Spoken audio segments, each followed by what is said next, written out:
that we understand this and we recognize it so that none of us ever fall into the same trap.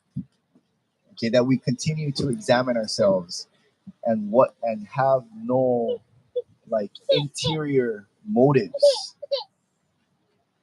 yeah, other than bringing this good news message to the world, other than to be an example that Yahushua taught us. Okay, um, so it goes on to say, and they counted out to him 30 pieces of silver.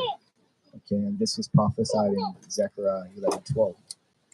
Okay, and from then on, he was seeking on occasion to deliver him up.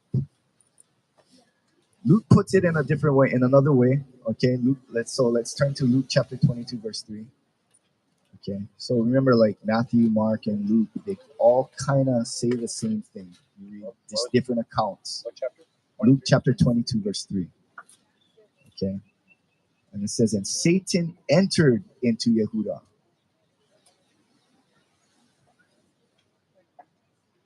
Huh? Yeah. Satan entered into Yehuda.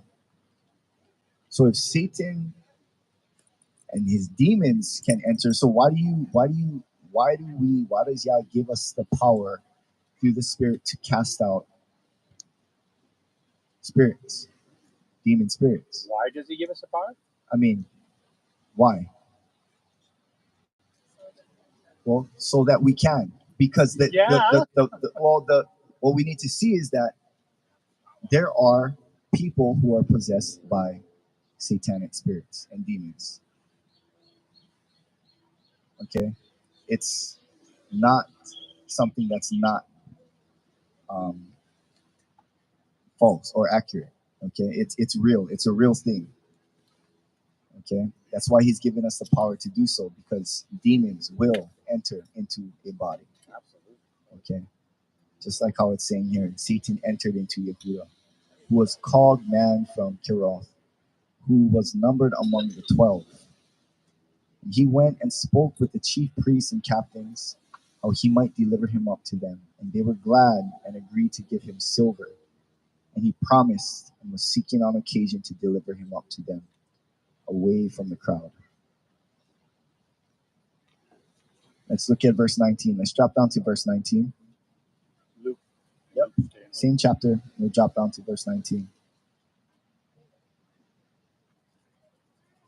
And taking bread, giving thanks, he broke it and gave it to them, saying, this is my body, which is given for you. Do this in remembrance of me. So Yehuda sat amongst him even at Passover.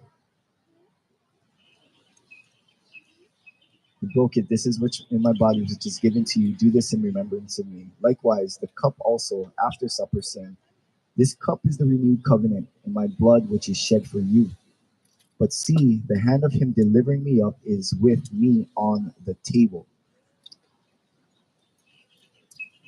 For indeed, the son of Adam goes as it has been declared. But woe to that man by whom he is delivered up. And they began to ask among themselves which of them it could be who was about to do this.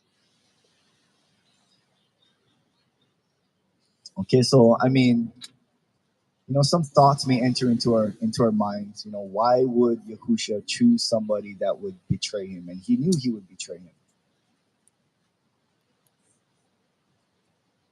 I mean, to fulfill prophecy. What? Yeah, fulfill God's will. Yes. Okay. But at the same time, we also see an example of something that we cannot escape in this world today. And he's showing us that you're not going to, these things do happen. And regardless if they happen, Yahusha is going to continue to do the will of the Father. Just like we, even if these things do happen, we still must continue to do the will that Yah has for us. Yeah.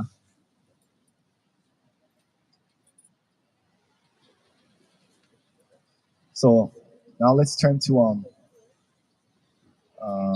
Matthew chapter 26, verse 47.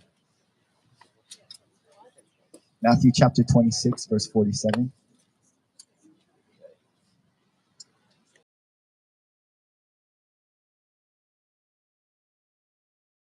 Speaking, see, Yehudah, the 12, with a large crowd with swords and clubs, came from the chief priests and elders of the people. And he who was delivering him up gave them a sign, saying, whomever I kiss, it is he. Seize him. And going straight up to Yahusha, he said, greetings, Rabbi, and kissed him. And Yahusha said to him, friend, why have you come? Then they came and laid hands on Yahusha and seized him. And look, one of those with Yahusha put out his hand and drew his sword, and striking the servant of the priest, and cut off his ear. Then Yahusha said to him, return your sword to its place, for all who take the sword shall die by the sword.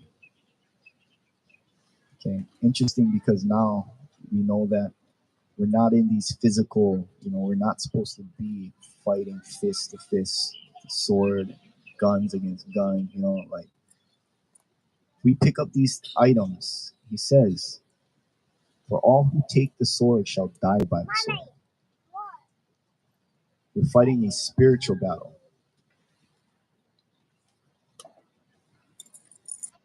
And we look at Matthew chapter 27, verse 3.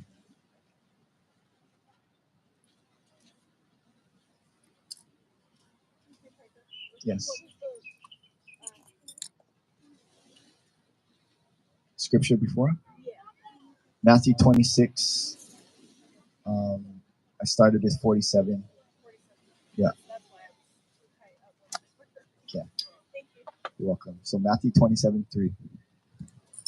So now the result of betraying, okay, when you come to your senses,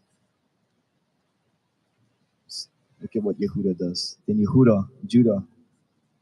Judas Iscariot, he who delivered him up, having seen that he had been condemned, repented, returned the 30 pieces of silver to the chief priests and to the elders, saying, I have sinned in delivering up innocent blood. So he realized that he was in the wrong. He repented, gave the silver back, and they said, what is that to us? You see to it. Throwing down the pieces of silver in the dwelling place, he left and went and hanged himself.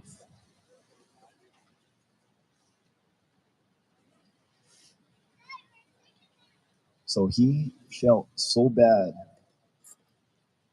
that it was because of him and his part that he played with the death of our Messiah, with betraying him, that he couldn't even live with himself anymore.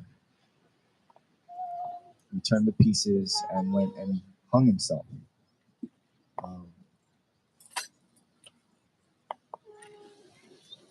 And it's like, I mean, we can dive deeper into this, but it's like, we know that this was supposed to happen, but we also know that Yah reads the hearts, and he can read the hearts. And if he knows that somebody's heart condition isn't willing to change and they chose a side, he's going to allow them to continue to do worse. I mean, look at what he did with Pharaoh. He hardened his heart. He has the power to change hearts and stuff like that, but some people, they just pick a side and their conscience is seared.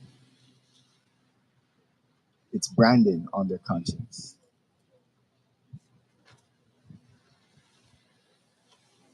Let's look at first. Now let's turn back to 1 Timothy chapter 4, verse 2. So I just wanted to bring up an example of someone who fell away from the faith, okay, thought he was in the faith, and then had an opportunity to make some money and delivered him up. 1 Timothy. 1 Timothy chapter 4, verse 2.